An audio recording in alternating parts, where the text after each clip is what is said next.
the husband did not only lend his full support, but he also took a leave of absence from the international law firm where he worked in order to campaign for her. There was also a post that he put up saying, "Congratulations, love you, so proud." We saw throughout the campaign that he was by her side. He was campaigning for her. He shared in her joy, and he was very present.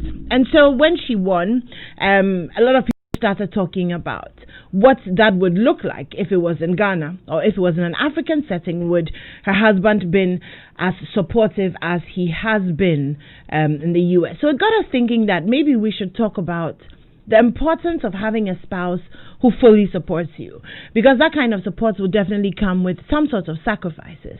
If you have young kids, then it means that one of you is going to have to stay at home and look after the kids, do the school run, make sure they're clothed and they're fed, make sure that the home is running properly. If your wife is out campaigning, if your husband is out campaigning.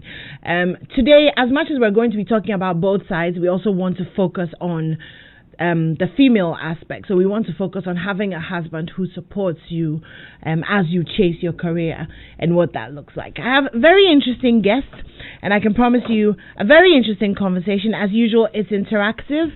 The WhatsApp line is 055-1111-997, and of course the studio lines will be open a little later, 0302-216-541, so you can call in and tell us what you think. Would you marry a woman who has crazy career ambitions, and would you be willing to support, change nappies, bath for the children, take them to school, maybe even cook dinner? Would you be willing to do that? Or are you part of the body of thought that, say that a woman's place is in the home and there's some heights or there's some jobs that a woman shouldn't take? That's the conversation we're having on Home Affairs this morning.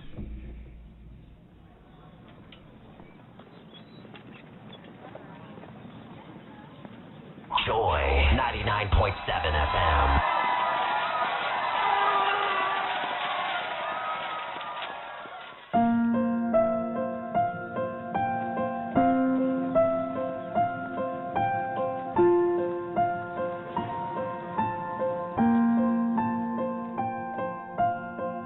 When tomorrow comes, I'll be on my own, feeling frightened of the things that I don't know.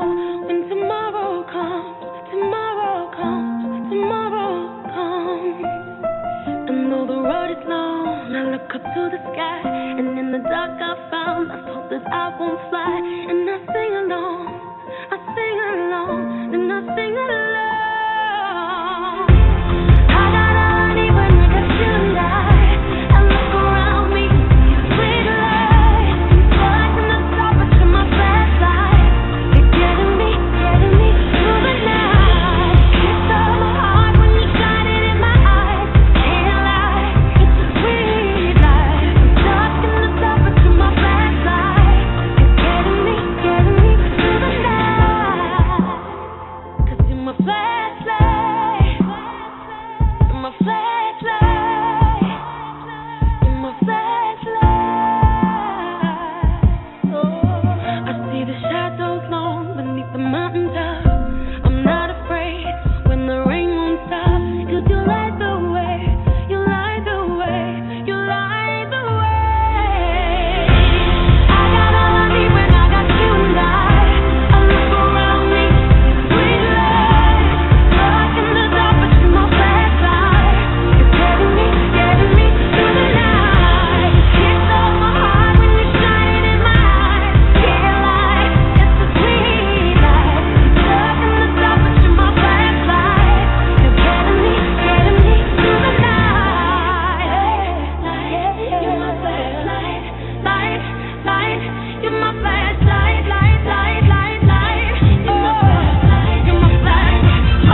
And that's Flashlight by Jessie J. And, you know, we think of love as like a flashlight, or a relationship or a marriage like a flashlight, that when it gets dark for one, the other person, you know, is there. I think there's a Bible scripture that says, how can one keep warm by themselves? And then there's also another one which I really love, which is 1 shall slay 1,000 and 2 shall slay 10,000. But a lot of times in our society, we kind of turn it around and we make it quite male-centric as opposed to female-centric. So this morning, that's what we want to do. We want to have a conversation about the importance of having a husband, also a wife on some level, but the importance of having a husband who supports your goals and your dreams and is willing to sacrifice in the way that women are known to, so that your career or so that your dreams can come true. So joining me this morning is Mrs. Teresa Wiafe Asante, also known as Mama T. She's a counselor. I also have PG Sebastian, who's a relationship coach, and Mame Awinado, who is a consultant. Now, Mrs. Wiafe Asante and PG are married, so obviously they're going to bring us the perspective from, you know, how that has worked in their lives. I wanted to talk to Mame, who isn't married, because I wanted us to talk about the importance of looking out in the midst of all the love and the hormones and the passion, looking out for a man who will support you and a man who is willing to sacrifice for you, and what that looks like, and the importance of picking that kind of character, or looking out for those characteristics in the courting and dating process. So let me say a very good morning to my guests. Good morning. Good morning. Good morning, Adam. Good morning. Enimwa, sorry. Enimwa, right. It's okay. Good morning. You guys look so awake. Wow. Yes. We're trying. You're trying. Awesome. So, Mama T, we can't see you. It would be nice if we could see you as well. But Want to see me? Yes, please. Enimwa, you see me soon. Okay, all right, okay. Well, you guys are very welcome to Home Affairs this morning. I'm sure you've been following the social media debates, should I call it, on Kamala Harris, and how, you know, people have been trolling Africa. You, PG, I saw your post. You started it with this could be your wife, but you said she should stay in the kitchen. I saw your post. You are like that. Did you say that? Yes, he did. Yes, he did. But PG, you have the chance to read your actual post to us if we are misrepresenting you on any level. I said it. Okay, then. Okay. Thank you very much. Mame, I don't think I saw anything from you on the Kamala Harris win. Oh, okay. Actually, no, I made a post actually. Oh, you did? What did you say? A really short one. Okay. Yes. What did you say? Oh boy, I think it was just more in the lines of the power of working, you know, in unison. So it's never about when you're like in sync. It's not about who comes first or second, right? When the vision ahead is being accomplished, because the fundamental thing is that you're both growing to fulfill your purpose. So nobody has a problem with stepping back sometimes for the other person to shine. Because when they shine, you also shine, you know? Okay. So that was really what I had to put out there. A little less controversial than you are keeping your woman in the kitchen. Mama T, what did you say? I said a little less controversial than keeping your woman in the kitchen, your post. Right. I was playing it safe. Yes, so. I can see that. But Mama T, I don't think I saw anything from you. But how do you feel about? Okay, how do you feel about the? Well, I'm telling you about it, about, you know, Kamala Harris winning, and, you know, social media having that argument, you know, about the fact that her husband actually took time off his work as an international lawyer, you know, to come and campaign for her and support her. He's a great man. He's a great man. In fact, just a few men will be able to do this, especially here in our parts of the world. He's a great man. I am amazed about what he has done. He's a great man. Not too many men will do this. Yeah. I listened to is it any no what's her name? Dakua. Yeah, Mami, the one. Yeah, Mami. Yes. Oh, Mami, yes. Yes, Mami. What she said, like it says, "You shine, I shine." It is not always like that in our part of the world. Our men are don't understand much of the "you shine, I shine." It is "I shine," and you are still at the. Okay, Mama T's internet is giving us problems, but basically she's kind of saying that we're still in the man shines and the woman kind of supports era. So PG, are you going to defend the men this morning, or whose side are you on?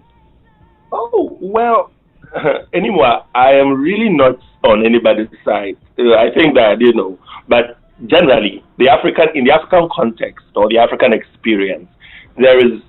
So first and foremost, it's all streamed down from the way our culture is structured. It's a very patriarchal culture. Okay, of course we have some French cultures that have their own matriarchal system, but the mainstream African culture or sub-Saharan African culture, let me put it that way, the mainstream again.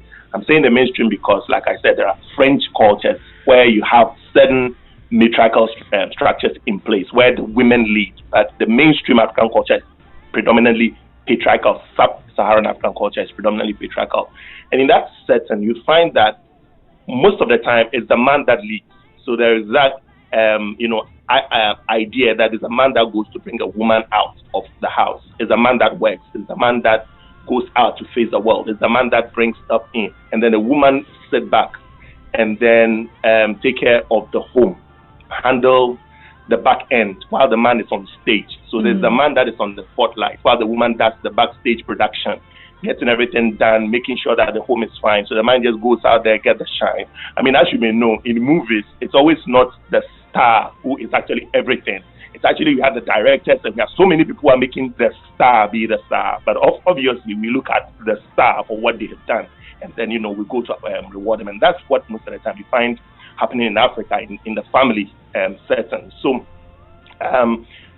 for you to get another society where the man is okay for the wife to go all out and be great, you find that it's a little bit, I wouldn't say it's out of place completely in Africa, but it's not so common. Most of the time when you find a woman going to that length, either she's having problems with her husband, and or she's divorced, or she's a widow. Either not supporting. Pardon? I said, or she's divorced, or she's a widow, or something. Or she's divorced. Exactly. She's having a problem with the husband. Most of the time, people have to talk to the husband that, you just keep quiet. Let her just go through this. If she succeeds, that's fine. You just stay back, do whatever you want. But, Charlie, you let her go because you don't want that bad publicity for her. So the man is forced to stay. But it is not the man's ultimate desire. And most of the time, it's not just the man. But then there are other social undertones or cultural undertones that would be, edging the man on. So you have the family members who are looking at the man like, hey, we you there, and your coba and the hey, we you there. So all of them are at play here. The man himself is looking at his work, he's looking at so many things. But generally, this is what happens. You don't find the men actually going out of their way to supporting their wife. In fact, sometimes it's so small a thing as what happens in the house when the man's family come to visit. There are some men, they are very sweet at home until their family members come. And all of a sudden, they want to prove that they are the boss because they can't allow their kid sisters and kid brothers to see that their wife is sitting in the sofa, leg crossed, and telling them to go and bring them water from the kitchen. It's as little as that thing. And so you find out that immediately there is a family member in the house or the man's friends are in the house. The man's demeanor changes.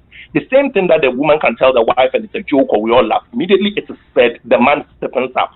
Because I cannot be seen to be lying on the ground for you to be working on me. I cannot be seen not to be a man in charge of my house.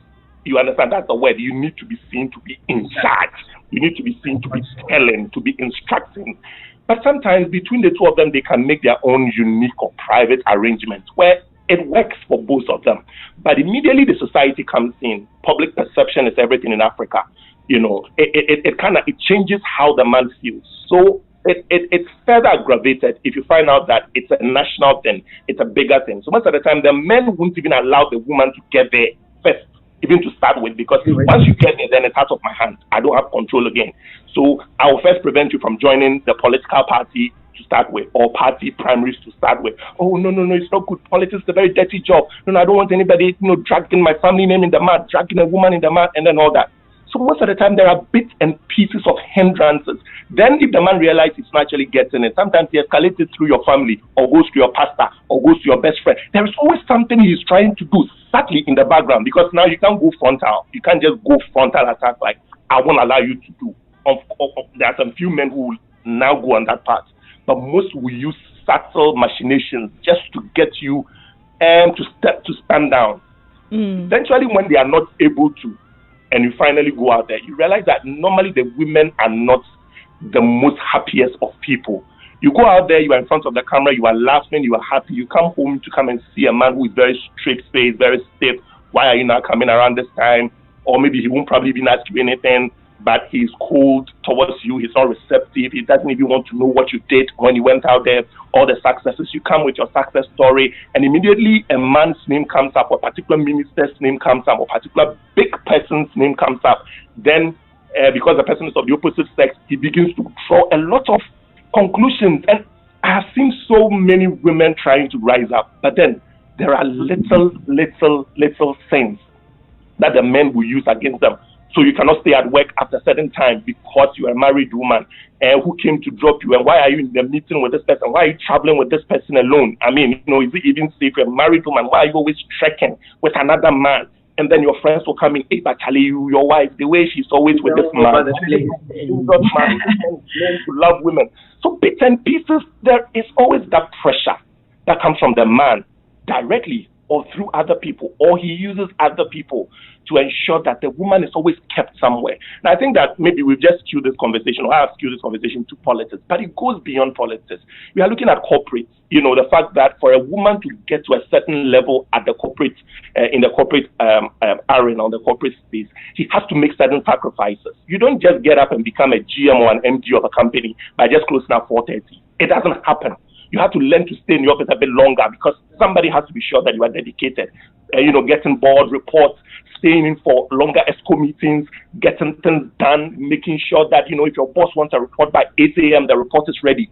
It is all these extra sacrifices that eventually gets your superior's attention. The next opportunity upstairs, they involve you or they get it to you. But most of the time, you find men who have a problem.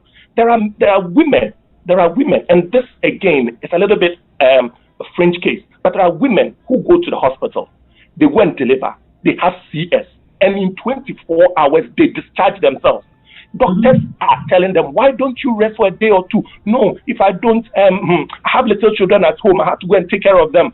My husband, he will starve. And like the most ridiculous things that a woman would have to let go of things that matter to her just to go and sort out, because she is scared. If she doesn't do it, the husband can't do it on his own. The husband can't survive on his own. The husband is probably going to go in for another woman. So whether it is in terms of health, women have to sacrifice their health just to make their husbands happy.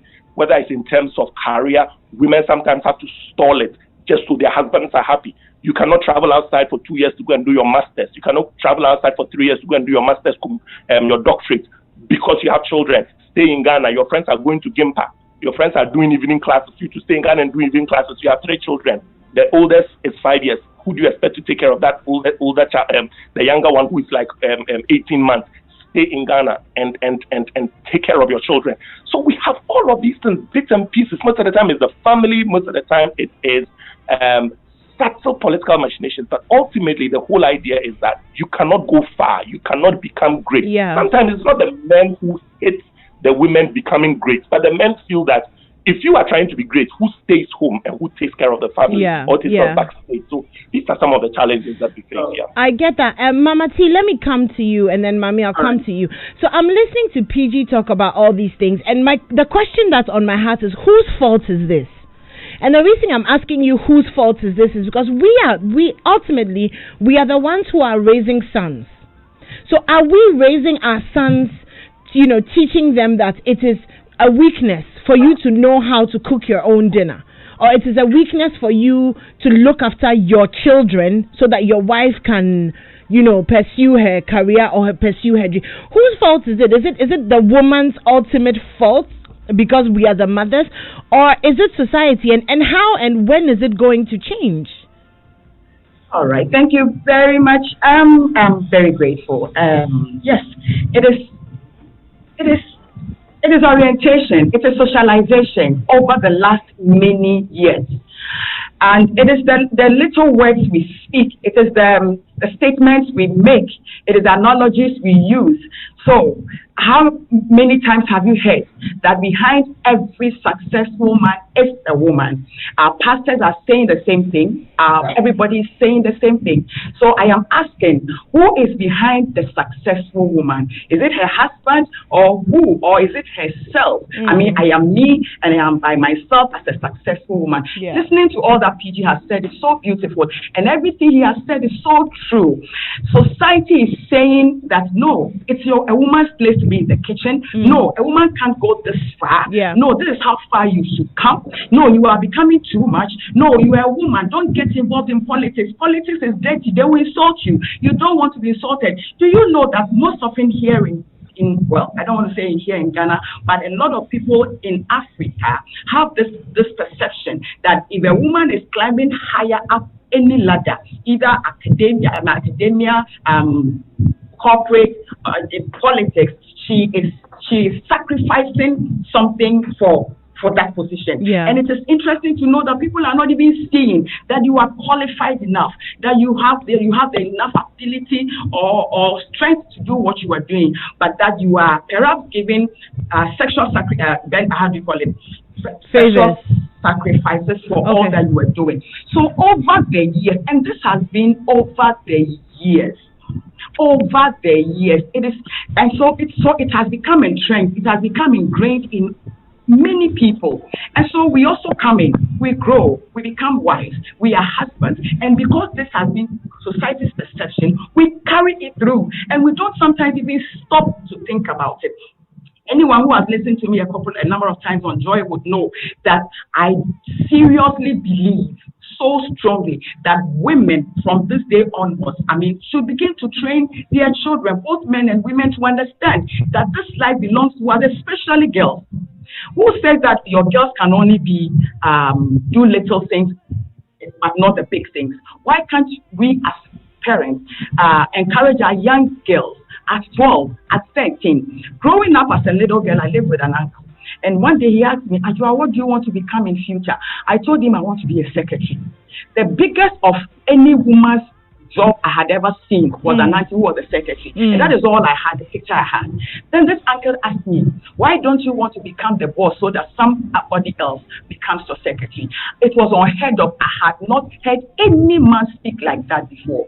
And it brought a whole new understanding into my life. But how many fathers are even saying this to their daughters? How many mothers are telling them? Growing up, after fifth form, I was supposed to do sixth form, but I had to stay at home for 1 year. And then my auntie is saying, Ajua, stop school. That school look like the brain, no the thing. All you need is to get a man to marry you. I was 17.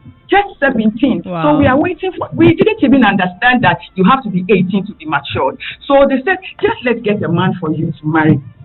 But again, I had to push myself beyond the limit and said, no, I am going to do sixth form. After that, I had to push myself beyond the limit because all the people around you, immediate family, they are saying, you are in a village, they are saying that the greatest of a woman we have seen in this village is a school teacher, and this one is a primary school teacher. Why do you want to push yourself? What is the university for? And what are all these things for? So there is a point where you don't have anybody who understands exactly where you are running towards. And so you must draw strength from within yourself to be able to push yourself ahead. And there are quite a number of women here in today's Ghana who want to become greater than what people have seen or what they think other people think they can be. But they have no support, especially from family. And especially from husbands. No, don't go. So all that PG was saying, no, don't go. You are going on campaign trip. You are going on this. You are going on that. Who will take care of the children? And the first thing is that who will take care of the house? And who will take care of the house is like, what? I sometimes don't get it. I was blessed to, perhaps I'm still blessed to have a husband who understood a lot more. My duty as a wife was to get pregnant by God's grace, push the baby out, stay at home for 4 months, start going back to work, and he's doing daddy and mommy all together till I close and come back at lunch break. But there are not too many husbands who would do this. There are not too many husbands who would do this. In fact, once a friend, my husband's friend said, "You are giving your wife too much room," because I run around doing a lot of ministry work. I run around. In fact, I am all over the place. For the last 6 or 7 years, I've been on Joy FM, coming most of the time from 5:30. I set up from my house and come. Sometimes I'm coming every Saturday for a month. And somebody is asking my husband, "You are giving your wife too much room. What is that? Your wife is all over the place. It's not nice." And my husband is saying that my wife is doing her work. I mean, this is her God-given work. So you see, society has placed us here. And because we don't want to be reprimanded, we are continuing and we are perpetuating this, and it is continuing. So perhaps at this point, somebody must begin to stop this. But who is going to stop it? So rightly from our individual little homes, let us begin to train our daughters that you have a life, Find your life even before you find a boyfriend. Now, a lot of mothers are training their children, and the things you hear is, Equia, come to the kitchen and cook learn to cook. Very soon you get married, and if you won't be able to do this, you'll see how your husband will throw you away. So you see where we are going. Every day we are telling our daughters, it has to be your husband, it has to be your children. What about if there is a young lady who feels that it's not all about my husband, it's not all about my children, it's also all about me? So in our society, women are not assertive. If you become a little more assertive, you are too pompous, you are overbearing, you are disrespectful. These are the words that society will brand you with. And so if you don't want society's brand, then you want to be in your safe place. You want to be in the comfort zone. But being in the comfort zone will not get anybody anywhere. And society is not going to change soon to adapt to new things. So then perhaps individually, as mothers, as fathers, who understand these things, we should begin to align our daughters' minds towards these lines. And our sons also. Let us bring them up to this understanding. I am glad that today you are discussing this, because I have heard a lot of times, read from many places, what women are supposed to do to make their husbands better, to make their children better, but not what husbands should do to help make their wives better and to help push their agenda forward. And so that is basic about it. It is society, it is socialization, it is orientation. And you know how long it takes to socialize one person. And so it is deep in our mind, it's deeply ingrained in society, and it's not a little war at all. Sometimes you are trying to move forward as a wife, and I have in my line of duty as a counselor met a number of men who feel that my wife can't go ahead. I mean, I know she has the potential, she has abilities, but I cannot allow her to go, because at the end of the day, she's going to be very proud, she's going to be very pompous. And sometimes I wonder, you have not even given her the opportunity. So why do you come to this conclusion? So this is about it. That's basic about it. Do you know? You still know? I mean, every one of us know how. I don't know if it still pertains, but how many years ago, we women are going forward up the ladder, and your parents are telling you, "Hey, if you go too far, men will not marry you. You won't find a husband, though." I know you have heard all these.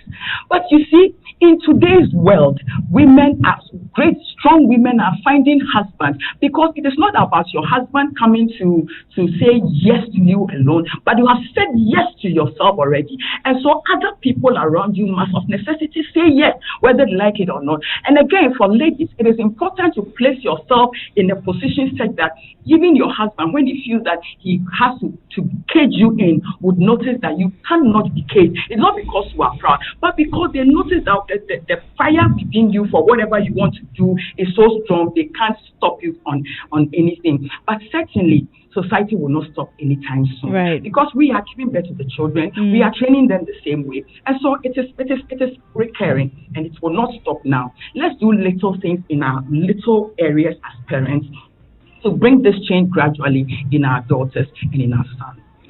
Mame, I'm listening to both PG and Mama T, and I can feel, not at them, but I can feel a certain resentment growing inside of me, because even with all these arguments, and there's a subliminal approval or permission that it seems like we need to get from our husbands or from our men in order to be able. I don't think there's ever a discussion where, a man wants to do something or he wants to take a promotion or something. I mean, he'll come home and say, oh, okay, babe, well, this is this, and I want to do it. I don't see that a woman has to give permission for these things. I think when a man comes home with some sort of promotion or something, it's almost maybe 95% a done deal that yes, you're going to take it because it's going to make the family better. But with us, it seems like, okay, we have to negotiate. Or before you come and say, I'm taking this promotion, or I'm going to do my master's here, you have to have made sure that there's somebody who is going to cook every week and bring it to the house. There's someone who's going to come and clean the house and not sleep with your husband. You're going to have to negotiate with either your mother-in-law or your mother to look after the children. All of those things. So there seems to be this subliminal approval that we must necessarily seek to be able to rise up, and that makes me feel very resentful. But what I wanted to ask, or what I wanted you to talk about, is that on one level, but also I'm listening to Mama T and thinking, when it comes to support, there seems to be active support and passive support. So you can either have a husband who is supporting you passively, as in, I won't complain, I've left your life for you, do what you want to do. And then there is the next level of support, which is I'm going to take a year off work and go around the country and campaign with you and for you. As a single person, what are you looking out for? Are we at a point where we have to settle for the passive support and just be grateful that, okay, he will let me do what I want to do and that's enough? Or do we then demand that actually go a step further from letting me do what I want to do and actually actively support the things that I want to do as well?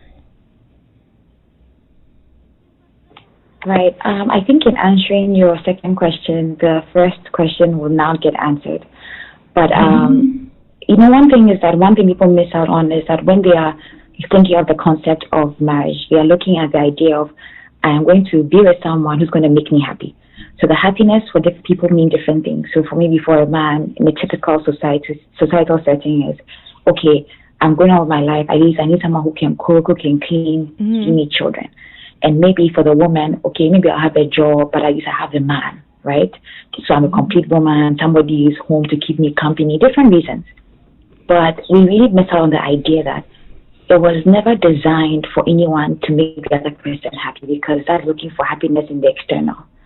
It was a platform designed by God for people to grow and become the best versions of themselves. So there's a little Bible verse that says, how do two people work together unless they agree? And the mistake we make is that how can you even agree on a life journey when you haven't found yourself? And so it all starts by, even with a person, a woman beginning to discover who she is and what she wants to do with her life, and being confident with that to make a decision on who she will take the journey with. And so if you think of the fact that this idea of this asking for permission, or women feeling like they need to step down, or even making a decision, the proper decision.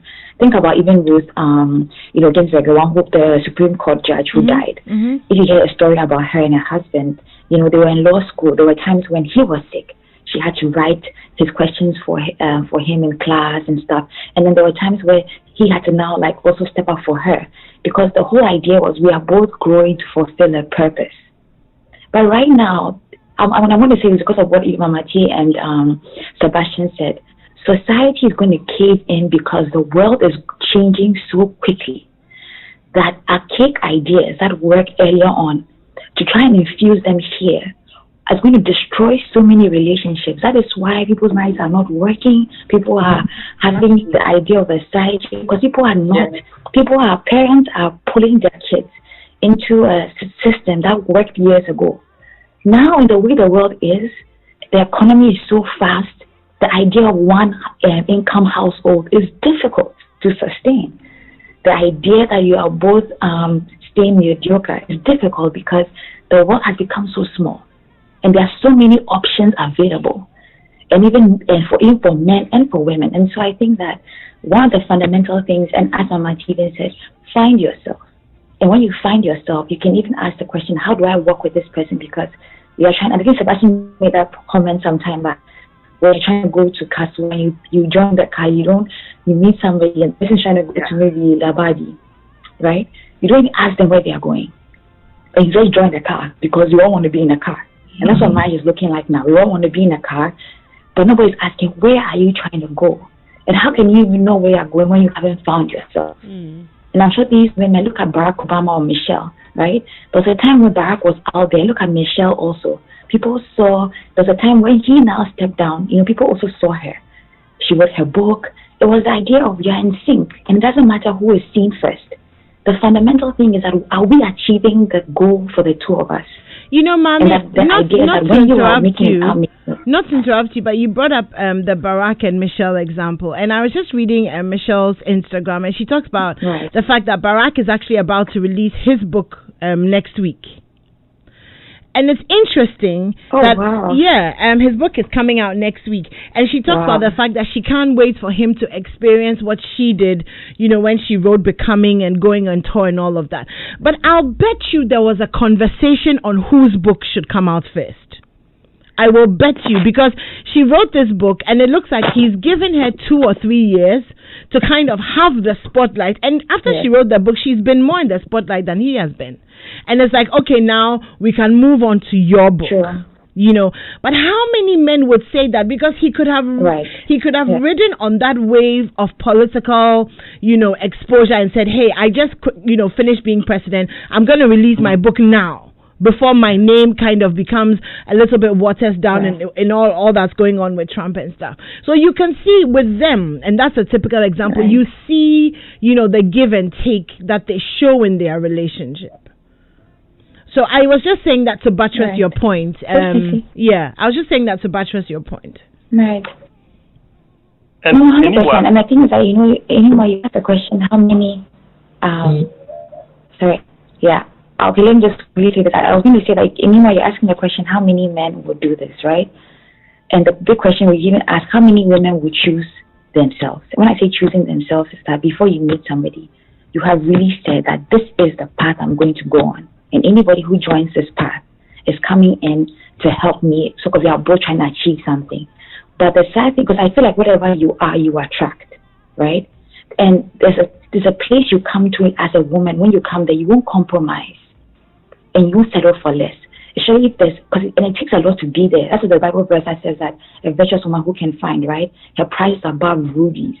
And it says a faithful man who can find, even in society, to be a kind of person, to attract a kind of person, requires you being that first. Because when you are that, you will never allow anything into your space that doesn't facilitate that kind of growth. But the thing is that we are willing to compromise and settle for average just to be part of everybody else. But nobody wants to set the path to be different. The Obamas are different because of the path they set.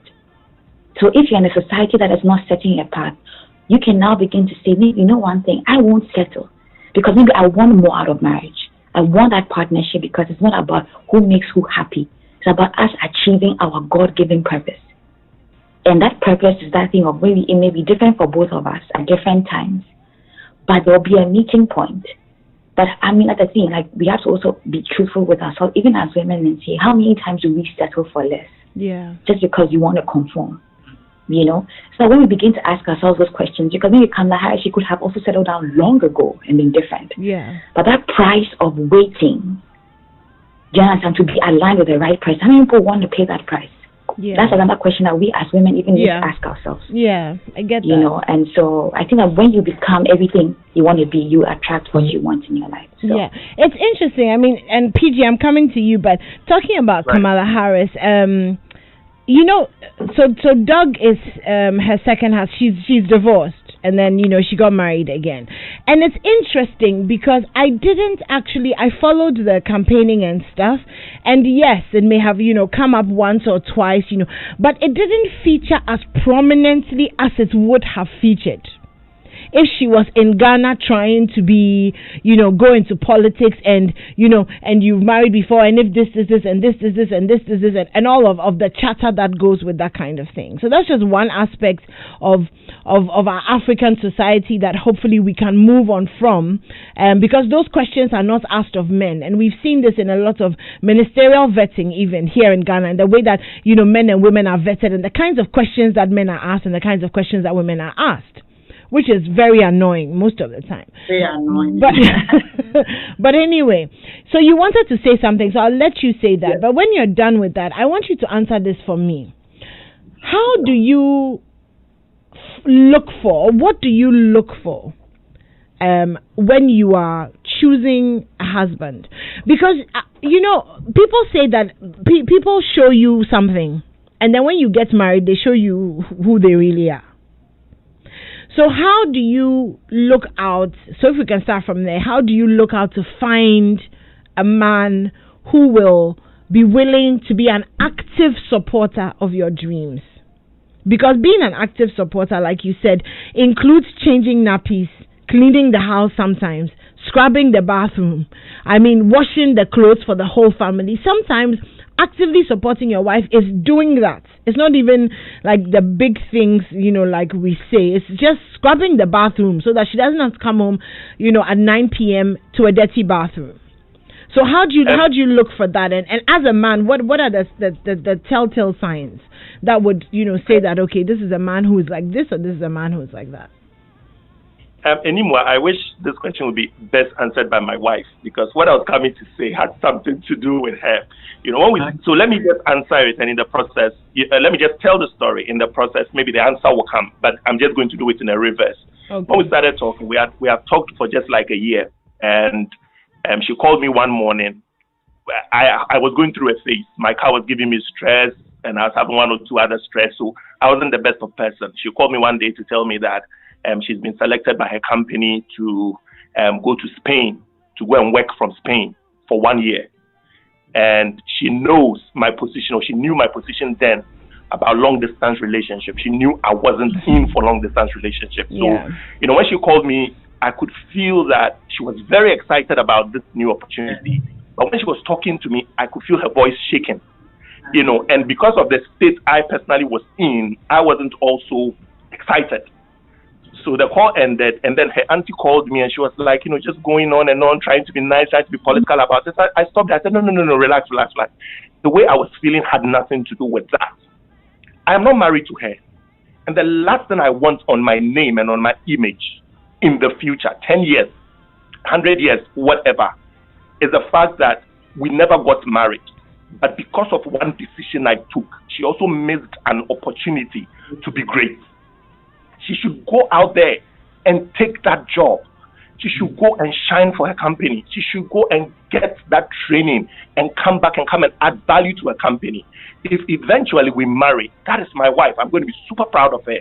If we don't marry, I want her to go after us and be proud of herself, knowing very well that no man stopped her from becoming what she wanted to become. Society didn't stop her from becoming what she wanted to become, and nothing really stopped her from becoming what she has to become.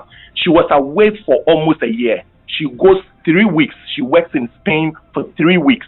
She comes to Ghana for 2 weeks. She flies back for 3 weeks, comes to Ghana for 2 weeks. In that order, from February or so to like August or September. My wife, my girlfriend there was doing that. We married. She did well. She still impacts that knowledge in her company, and she's known for that. Years down the lane, we are married, and our schedule really hasn't changed much. But guess what? In the process, she is becoming great. She is successful. She's doing well at her work.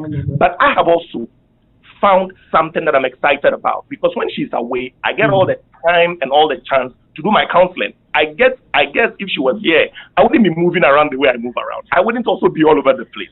So in allowing her to thrive, I am thriving. I am building my business. I am succeeding. Nobody comes to clean my house for me. I've always been a very handy person, but I've learned to want to clean my house. I've learned to want to cook for myself. I go to work. My friends always tell you that, how do you do it? I go to work, I close, I come home. I enjoy standing in the kitchen and doing that 40 to 1.5 hours. Chef Sebastian. Like, I have learned to domesticate myself, because while I was giving her the wings to fly, I found out the things that I could do for myself that would make me happy. I also ensure that she was happy. When she is happy, I am happy. A happy wife is a happy home. Trust me. The Bible talks about a woman who is constantly nagging. Says that her nagging is like the dripping of water. Nobody really has peace in the house. And I am very happy that I gave her that opportunity, or allowed her, because I know at that moment, if I had said, I'm not happy about this, if you have to choose between me and that job, she would have chosen me. I felt at that moment, if I said, if you had to choose between me and that job, she would have chosen me. But I guess that would have been the biggest regret I would have to live with, and she would have to live with, because we would have been married. And every opportunity that came from that one single opportunity would have been lost to all of us here. So in that sense, I think that when, as a young woman, you are courting a guy, the first question that you need to, the first conversation that we need to have is exactly what Dakwa made a reference, and it has been one of my classic example. Amos 3:3, can two walk except they agree? So before you get into the car, ask the driver, where are you going? Because I am going to Ashaman. Make sure the car is also going to Ashaman.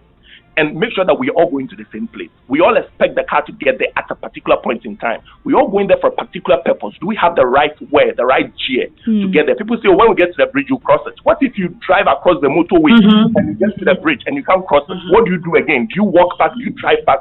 Make sure that the bridge, you are sure of what is ahead of you, and you have the right way to cross that bridge, or right tools with which to cross that bridge, so you don't get there and then begin to improvise along the line. A lot of people have made journeys without planning, thinking that when we get there, we'll figure it out. They get there and realize that they cannot figure it out. And where they are, it's almost like a cul-de-sac. You can't go further. So then you have to reverse, or you have to just abandon the whole trip, because there is no way ahead. So for me, the first question is, where are we going? What are we doing together? As a woman, you need to know, because you are going somewhere, and looking at the fact that you are choosing a man within a certain cultural context, that's the African context, you are going to deal with a lot of patriarchal stereotypes. You are going to deal with a lot of socio-economic stereotypes. You are going to deal with a lot of things. So be sure that the man you have in your corner is the kind of person you want to travel with. At least get them to commit. Let them tell you that it is A. Then when later you marry and you realize that the thing is actually B, then you can actually look them in the eye and tell them, Master, you lied to me. You defrauded me. You created the impression that it is this. Apparently, you were just doing it just so that I can marry you, but it's actually this. On that score, you can make a case. But where you keep quiet and then you suddenly want to become something, yes, of course, the man has every right to ask that, okay, we didn't have this conversation when we were getting married. When we started talking, this conversation didn't come up. I thought I was going to have a woman, because at that time you created the impression that you're okay to stay in the house, you're okay to have kids, you're okay to take care of the home. But it looks like this is not the okay look that you had. So have that conversation, my dear sister. Have that conversation. Be sure that the man is aligned with your dream. Maybe your dream is not well figured out. If your dream is not well figured out, like Dakwa said, you have no business trying to get married. Because you see, you cannot evolve as you marry, because as you are evolving, your evolution will, in a way, adversely or positively affect your partner. And you cannot be playing trial and error while you are in the marriage. So figure it out. You know exactly where you are going. You know what you want to become. Have a plan. It may not necessarily be 15 years, but your 15-year plan should be something that when you further evolve it, it's going to be on the same trajectory. Somebody said something, and I think it is very profound. He says that if you are going to Jupiter, if you are going to Mount Olympus, make sure that every step you are taking is taking you to Mount Olympus. Even if it looks like you are going back, make sure that the back, there is a winding road that still takes you to Mount Olympus. Don't say you are going to Mount Olympus, but your direction is pointed towards the Aegean Sea. Don't. If you are going to Mount Olympus, make sure you are getting there by all costs. But PG, wait. Yes. And I mean, this question is to all of you. We talk about we are going to Mount Olympus as if, you know, and this same Bible, you know, which we quote, would say that, for example, the path of a righteous man, I can't remember the quote very clearly, but when I finish, you get what I'm trying to say. Yes, okay, no, not even the ordered by the Lord, but it's like the path is lit up step by step. So as you are going, the light is coming, and you don't always know where you are going. So it's flexibility, like the ability to be flexible. How important is that in a marriage? Because, I mean, if, for example, let me use myself as an example. I've changed careers and education and like 5 or 6 times. So if you are married to me, you would be fine, because at some point in my life I was studying agriculture, at some point in my life I was doing nursing, at some point in my life I was doing psychology, now I'm in communications. So if you met me when I was a nurse and you feel like, oh, I'm coming to marry, a quiet nurse who will go to work and come back, and then 10 years later now she's on radio making noise, if your adjustment systems are not strong, there'll be a bit of a problem. So, I mean, do we leave room in the marriage for people to evolve and become the different things that they could be? Because, yes, you may be going in one direction and the experiences will come together, but you may not always know the end point. So, I mean, do you agree with PG when he says, okay, before I get married, I should know that I'm going to Mount Olympus. I tell my husband I'm going to Mount Olympus, so everything is Mount Olympus. So what if in the middle of the journey I decide that the Mount Olympus, I won't go again? Go there. So are you asking us? Right. So then it's all about what plans you have in place. But again, it is the conversations we are having.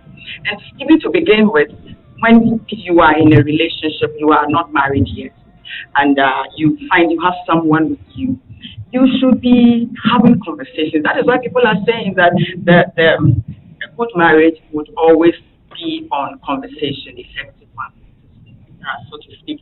So are we having the conversation? And again, even before we get married, are we asking questions? Are we asking relevant questions? So sometimes we are in a relationship before we get married, and you see, at the point of the relationship before we get married, that is where lots of the work must be done. Are we really asking questions at all? And if we are asking questions, are we asking relevant questions? So there's a situation where there are too many examples. I don't even want to start with them, but certainly be having the conversation and be having relevant conversations where you are asking very relevant questions. Again, just like you said. So yes, we are walking a walk, all of us, and so sometimes in the next 10 years, you are not even sure what is happening ahead of you. But I am also saying that let's have a plan. And every plan, every budget must certainly have a little flexibility somewhere where we can move into another lane which will not destroy anything at all if we have to move. And that is when we have plans. And sometimes you don't even know where you are going to get to in 20 years, but have plans in place. What are my immediate plans? I mean, the next 5 years, what are the plans I have?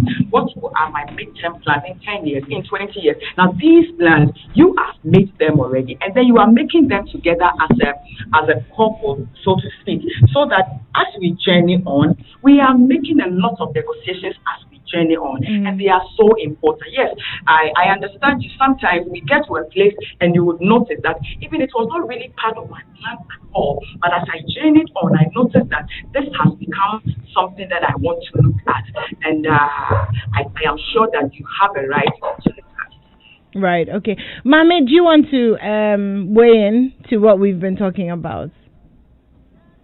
Oh yeah, I mean, I'll just say that even the idea of agreement, sometimes I think fundamentally beyond maybe where the person is going also is the idea of value. So if somebody is patient, if they are tolerant, if they are understanding, you cannot, let's say for example, you can't predict where you would work, right? You can also predict certain things that may happen to you. Will you be able to have kids?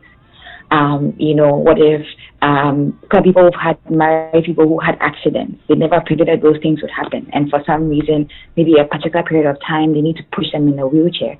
These are things that you can't really predict, but there are some fundamental values that a human being will have that you can agree on, that these are the things that are important to us, and we are growing to become that. I think it's so maybe even the journey beyond where you're trying to go in your career, which you said may change, because maybe even you are still trying to find yourself and you haven't found yourself. For me, at a point in time, I just decided that I knew that even if my life will look a little different, it will be spent maybe here in Ghana, right? And because maybe I like to write or speak, I'll be doing something within that space because that's where I found that's my nature, where I thrive. So let's say, for example, I think that fundamentally when there are values there and you're both growing to become something, you can't predict everything that will happen on the journey. But once the understanding is that success is never about the destination, but it's about the journey of how well you are embracing the growth process. I think it's easier to deal with a person like that who's willing to grow, willing to become a better person. But I think people think that we've already arrived. Okay. But I think the goal of life is just to constantly become more patient, more understanding, more forgiving. The idea of love is just the concept of constantly giving. And it's not based on reciprocity, but it's the idea of that you are constantly giving of yourself, to somebody and even to God. So even if the man is submitted to God and you're submitted to the man, I think that there's a good balance, but also fundamentally knowing that agreement beyond success, beyond where you work, is really even about values. And when you are growing to become better people, I think it's even easier to navigate the twists and turns that may come into your life as a result of different things. So. Well, now from Spintex says, Charlie, I wish your PG is not a woman in disguise. He's really hitting the nail on the head and really speaking our minds. And really speaking our minds. Thank you for your messages. I'll get to them. We need to hear from our friends. And when we come back, Mama T and PG, I think mainly, I want you to talk to those who are in marriages and are not, like, there's no room to move. There's no room to move. I want us to have that conversation when we come back from hearing this from our friends. Ready, nothing they go. A jump crane touch nothing they go. For me, need money, for P make slow. Blue band day for you, so no there's hope. So spread smiles and buy a special pack.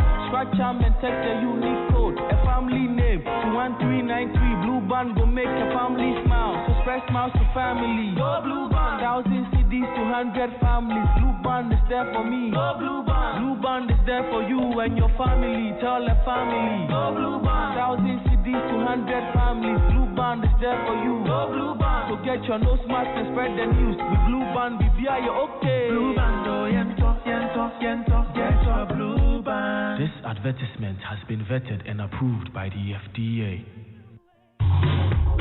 Danube wallet, milky and flavor. Danube wallet, coffee and flavor.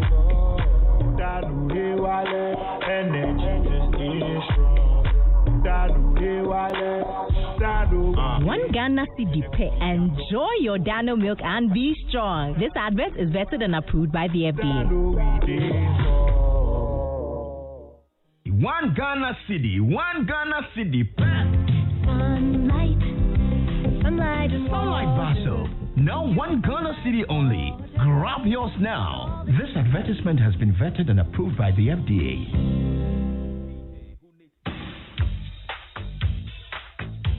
Yes, we're here again. Compute Ghana is back again with super deals on our product. It's the cashback promotion. Enjoy up to 40% discount on all our products, be it appliances or gadgets like LG, Samsung, HP, Lenovo, Dell, Tecno, Infinix, Bluetech, Senko, Media, and NASCO. The fun never stops. Shop at any Compute Ghana branch nationwide and get some cash back. And you get free delivery. Call or WhatsApp us on 024-314-3143. Visit www.computeghana.com to shop now. Don't forget to wear your nose mask. Compute Ghana, passion for technology.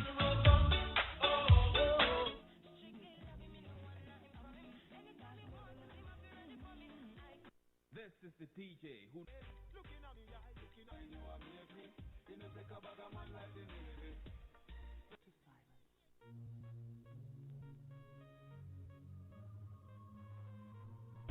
Hey, you mean a banking solution that helps you balance it all? Yes, a business banking solution designed for women entrepreneurs that goes beyond banking. Wow. Absa Emerge gives you access to expert business advice, exclusive networking opportunities, lower interest rates on loans, and COT-free banking. Really? And exciting lifestyle benefits that help you balance your busy life.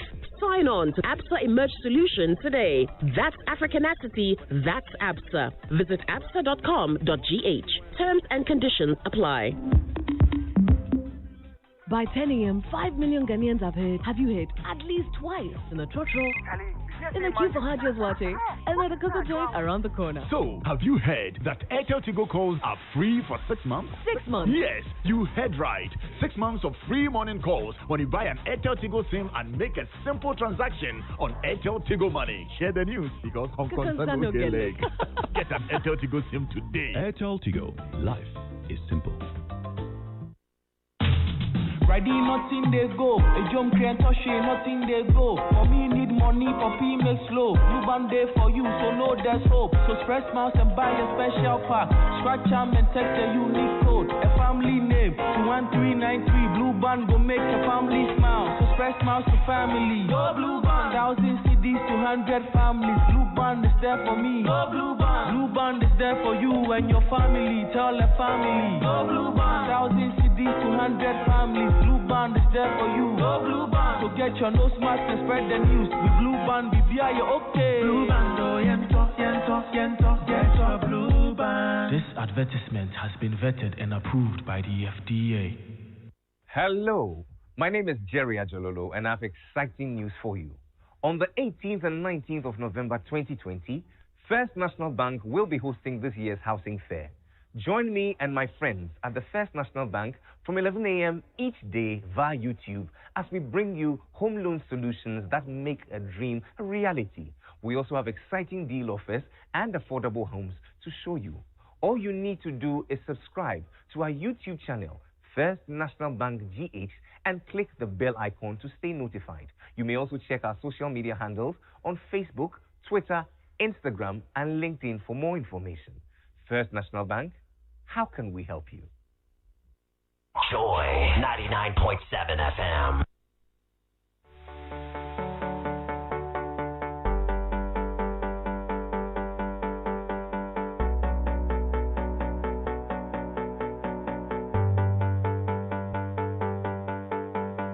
I can't win, I can't reign, I will never win this game. Welcome back. This is Home Affairs here on Joy 99.7 FM. And Home Affairs is brought to you by Dano Milk. Strength comes from within. And Absa Bank Ghana Limited, helping you find a way to get things done. Well, milk just got really exciting with Dano because Dano has 3 extra amazing powdered milk flavors. It's added these 3 flavors to its plain milk, and they're chocolate, strawberry, and coffee. So beyond being creamy and tasty with a pleasant and natural aroma, they're healthy and nutritious and help you to grow strong mentally and physically. Get your favorite flavor at 1 Ghana cedis only for 40-gram sachet and serve with cold, warm, or hot water. Dano Milk, strength comes from within. And get a banking solution that helps you balance it all. Absa Emerge is a business banking solution designed for women entrepreneurs that goes beyond banking. Sign on to Absa Emerge today. That's Africanacity. That's Absa. Visit absa.com.gh. Terms and conditions apply. So have you heard that Airtel Tigo is giving you the opportunity to make free Airtel Tigo calls every day from 5 a.m. to 10 a.m. for 6 months? Yes, 6 months. So this is what you need to do. Get a new Airtel Tigo SIM, make a transaction, and get free Airtel Tigo calls every morning. And if you're ready on Airtel Tigo Money, just dial *110#, select option 2, and subscribe for the morning offer with as little as 2 Ghana cedis and share all your kokonsa every morning for free. Don't waste time at all. Buy an Airtel Tigo SIM today and get talking. Airtel Tigo, life is simple. Can't be right, I can't take one more sleepless night. Have you been looking to buy your dream home, but you haven't had the chance to visit enough estate development sites? Or you're wondering if the location you've been looking to move into is habitable enough? Well, the First National Bank Virtual Housing Fair is on the 18th and 19th of November 2020. It's a one-stop shop fair which will showcase offers from industry players such as real estate developers, land retailers, contractors, and home builders. There'll also be interactive sessions on how you can easily access First National Bank's various home loan offers and other relevant banking services. This virtual fair is happening live on the First National Bank YouTube page on 18th and 19th November at 11 a.m. each day. Visit the First National Bank YouTube page and click the bell icon to book your slot and stay notified. You can also reach out to First National Bank via the various social media platforms. For further details, please contact Mantebia on 050-143-7848.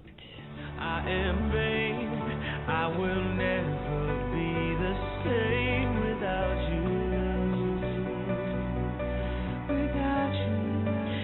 All right, let's get back into our conversation. And I have, if you're just joining us, Mrs. Teresa Wiafe Asante, Mama T, who's a counselor, I have Mami Awenado, and of course I have PG Sebastian, who's a relationship coach. So this morning we're talking about the kind of support that we need from our husbands or our spouses to be able to succeed, and what that looks like here in Ghana. So before I went on the break, Mama T, let me come to you. I was talking about those who are married already, who have already made the decisions and who are trying to, find room to maneuver and climb up. If that's not happening, how do they deal with it? All right, thank you again.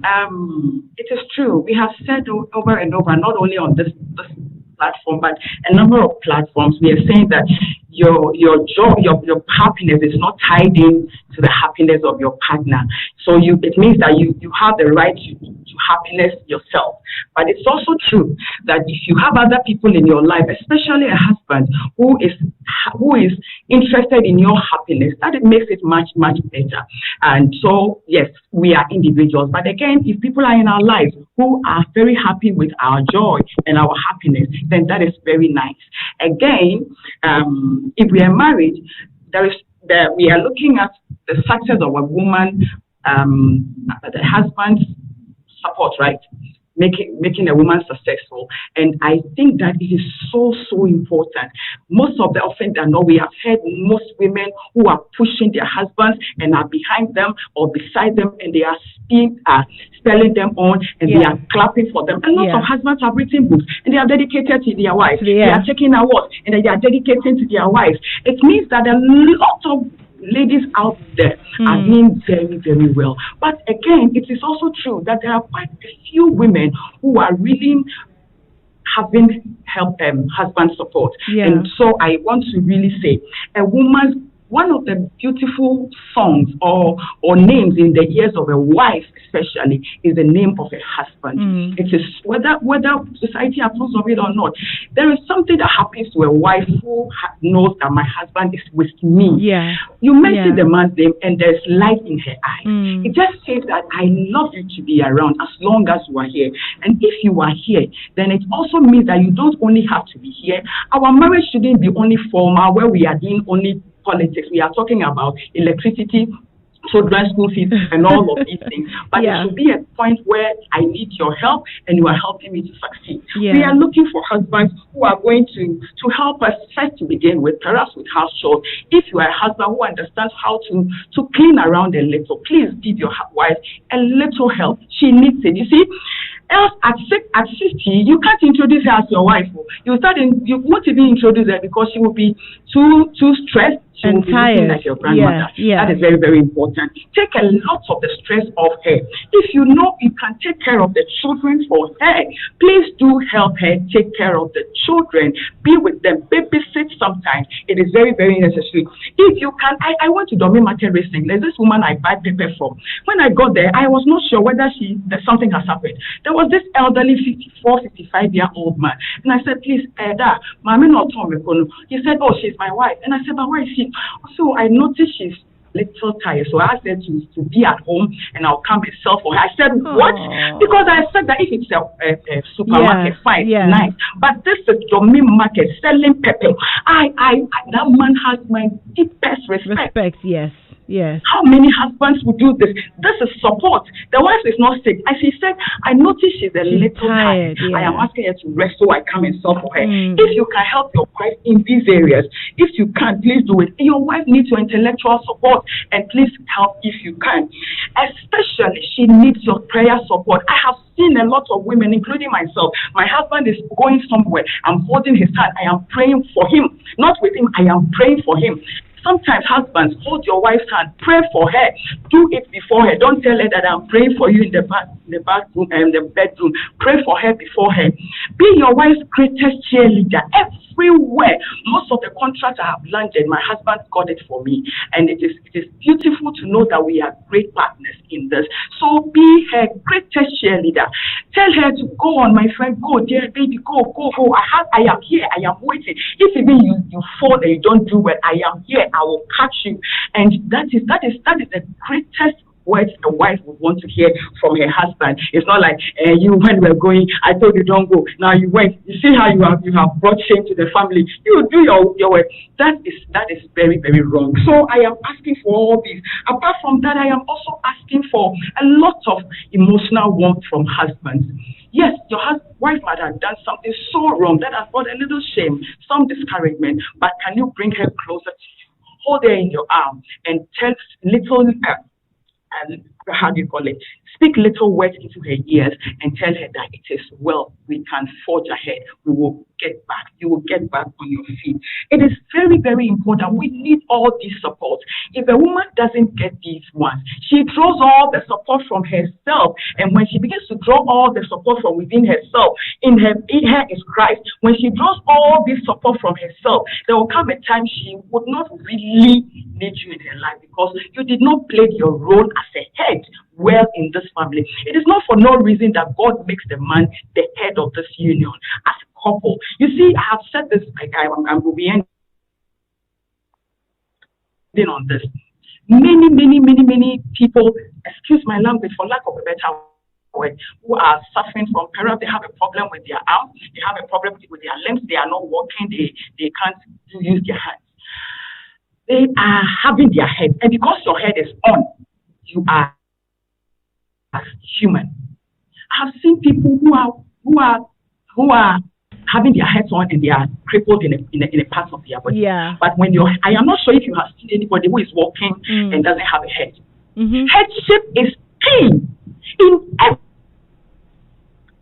every endeavor of life. Headship is key in every area, in your company, in your whatever, in every area of your life. So if you have a head in a husband, then certainly your head must be very concerned about your success.